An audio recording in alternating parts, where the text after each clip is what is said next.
Nagsimula sa simple na pasulyap-sulyap, nagpapapansin sa'yo. Umabot sa palitan ng mga mensahe, kilig na kilig ako. Kumusta? Kain na? Hello, magandang umaga. Ingat ka, pahinga, huwag kang masyadong magpupuyat. At pa naramdaman ng puso na dahan-dahan akong nahuhulog sa'yo. Sa kada araw natin na pag-usap, meron nang namumuo.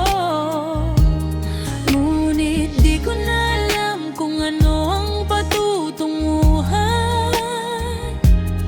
Ang hiling ko lang naman na itong naramdaman.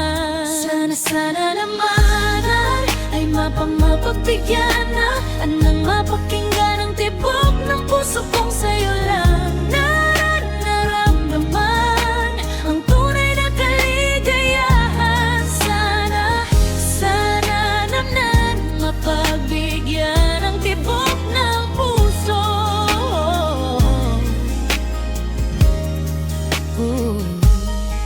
Ngunit biglang katahimikan, wala namang matandaan na nasabi.